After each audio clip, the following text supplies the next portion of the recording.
G'day and welcome to Brewster Brews.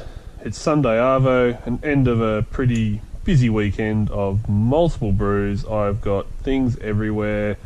I can't even remember what that is. I've just finished making it. Oh, that's the licorice black currant stout.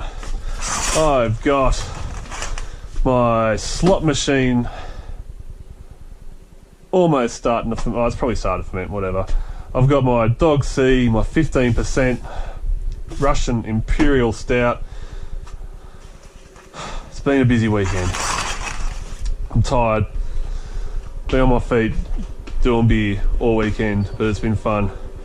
Where are we at? Water's ready. I apologise for the tardiness. I am now one long neck into my 7% lager that I made 18 months ago. Just a kitten kilo, that one, but pretty good for a kitten kilo. What do we got? So, yeah, I was just going to go through I did a slot machine, I did a Dog C, licorice black currant stout, and now, hello, my name is Z. Another Brewdog recipe. I've been actually pretty excited about making this one because I don't even have to measure out my 6.1 kilos of pale malt because that's just what's left over from the 21 kilos I already had in there.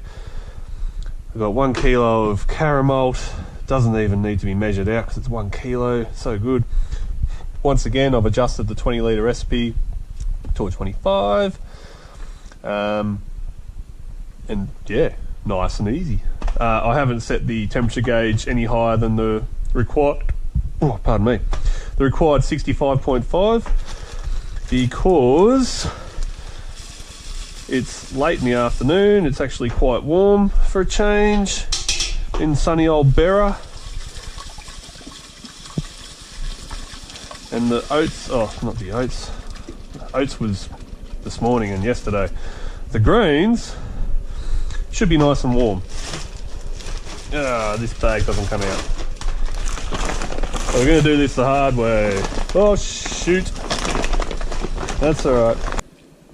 Speaking of IPAs, this guy is an IPA. It is Passionfruit IPA, and I have actually been looking forward to making this one because it calls for all sorts of fruity hops, and make sure all that grain's out. That looks pretty good. It calls for a bunch of fruity hops, and on top of that, the brewer's tip, try adding some of the passion fruit in the cold conditioning phase. So sounds like I'll be doing a secondary for that one. We've got some dry hops in here as well. Citra I had never experienced until I bought a bag from my local, and immediately I went, that smells amazing. I've crossed out a few of the other dry hops. I'm not a big fan of dry hops, to be honest. I don't like big punches of hops up my nose when I go to drink a beer, but in this case I'm going to make an exception. And I'm also going to uncross the Amarillo and chuck that in as well with the Citra, because again, Amarillo, first time I've ever used it, smells amazing. So yeah, so my mash has I've done my hour. I'm now up to the 78 degree mark where I'm doing my sparge. I've dumped a whole bunch of liquid into my cube. Now I'm just pulling out. There we go. Now I'm just doing a little bit of a sparge.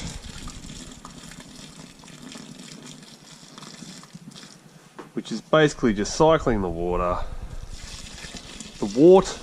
cycling the wort to get all those residual sugars out of the grain.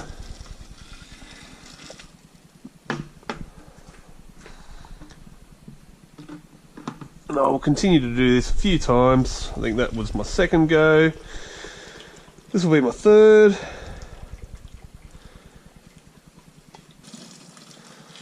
So this will be my third and final sparge with the jug. Let those drain for about 5 minutes or so. Transfer the bag of grains to my strainer that I've got sitting over a pot. I will wash that pot out because that's still got some grains from the previous batch I did today. Then we'll throw all the wort back into the kettle and get it up to 100 degrees for the boil of the hops. Wort is boiling. We've got, what do we got? 17 grams of Ekunat for the start. We've got the middle edition, 17 grams of Centennial, and then at flame out we've got another 17 of Centennial with 20 grams of Galaxy. I miscalculated something. I ran out of Centennial, so I just googled Centennial replacement. Cascade and a couple of others came up. I had all three actually in the freezer. I just grabbed the one that came out first that I could find. So that'll be 13 of the 17 grams that should have been Centennial will be Cascade. See what happens.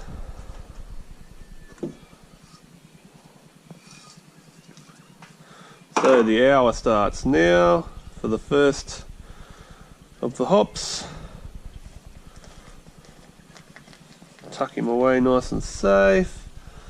It's pretty easy to get all those ones wet because there's not really much in the first edition. So 40 minutes from now I'll put the middle, and then at flame out for 10 minutes I'll do the flame out edition. It's as simple as that, I suppose. I like to keep sterilising pretty simple. A quick throw around like that, and I'll tie this guy in a knot so he submerges properly. Glug, glug, glug.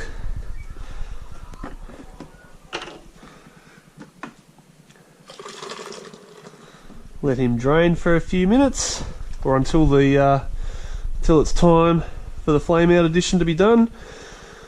So yeah, when flame out's done, I'll chuck the hose on, chuck it in the chill cube, the no chill cube, chuck it next to this one. I'm not going to put them in the cellar tonight because it's actually quite cold in the cellar, a lot colder than what I thought it was going to be. And I'm not going to get home till late tomorrow evening, so I need these guys to try and stay warmer for longer. If I chuck them in the cellar, they will be probably 20 degrees in 20 hours. Passionfruit IPA got a little bit carried away. Lots of Crossan formation and going out through the bubbler thing. Airlock. Anyways, that's no problem. I've had that before. Sometimes they just get a bit carried away. No biggie. Anyways, time to dry hop this sucker. It's been 72 hours, so the yeast has had a chance to really take over the brew, obviously, as you can see. So it's safe to add in the dry hops, which are quite oily and can upset the yeast when the yeast is young and whatever. Anyways, the recipe's changing quite a bit because it called for Citra, Simcoe, Centennial, Amarillo. I was going to basically only put Citra and Amarillo in because I'm not a huge fan of dry hops. I thought 2 out of the 4 would be enough because we're looking at like 62 grams, 87 grams of Simcoe, 37 and 50. That's a lot of dry hopping for my likings. So I'm dumbing it down a bit. I'm going 62 of the Citra because that's where it's going to get the real fruitiness from to make it a passionfruit stout. Stout, please. I got stout in the brain. Passionfruit IPA. Simcoe, just not doing it. The local didn't have it. Centennial, I ran out. Amarillo, I was going to do the 50, but I only have 18 left. And I thought, oh, you know what? I'll chuck in the Ekunat as well, because the Ekunat specifically says great for whirlpool and dry hop addition, citrus, tropical fruit, herbal, and pine. Makes sense to me. Passionfruit IPA, it's a little bit tropical.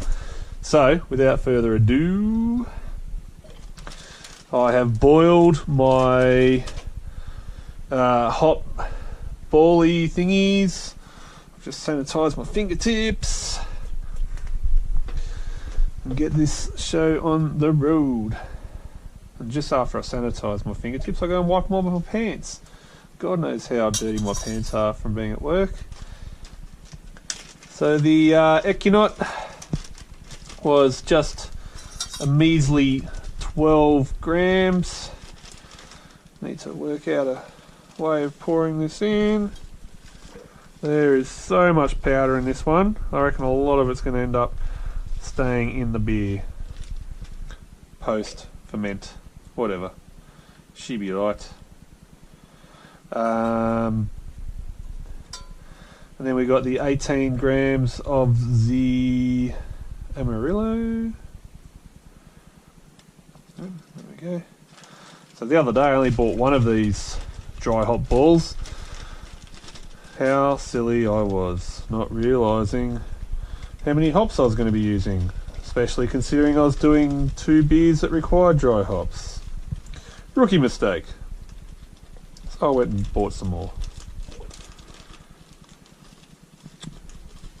Come on, get out.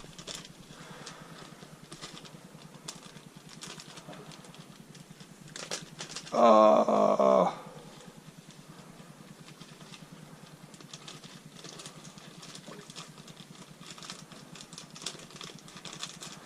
I'm sure there's a better way of doing this. If there is, I will find it. Oh, you poor little buggers. Can't leave you guys out of the party. Oh, another one. Oh. That looks like it was in the grottiest place possible. She'll be right. Fingers crossed. Make sure it's closed properly. There's a little locating pin on there that I need to hit. So that's that. In fact, I might just drop those guys in. I'll try not to disturb. Ugh. There's like liquid, yeasty liquid going everywhere. Oh wow, look at that head. Goodbye, goodbye. We'll re-zero that. Open this fella up. Wow. Just after putting that lid off, it is crazy, crazy good smells coming out of that. So we want 62.5 grams. It's 1/2. Oop, that's only 16 grams. This is going to be a tight squeeze. I don't think I'm going to get all. No, I should have bought another ball. Or maybe just filled those ones up. Damn it. I really, really wanted to pump as much Citra into this as the recipe specified. Now I'm kind of stuck. I'm going to be lucky to get 40 grams into this out of the 62. Oh well. Rookie mistake. Life's all about making mistakes. It's very important not to make the same ones twice. And now I've got too much in there. Oh jeez. Can I squeeze it? Can I? Yes, I can. Ooh. Where's my scissors? Poke you in. Get in. Lovely. Hopefully that doesn't all just turn to mush and end up in the beer. But you know what? If it does, it'll end up at the bottom of the fermenter. And once I've racked into the secondary to do my passion fruit, it will just get left in the bottom of this with all the yeast sediment, which should be quite a lot considering how much yeast is on top of this fermenter.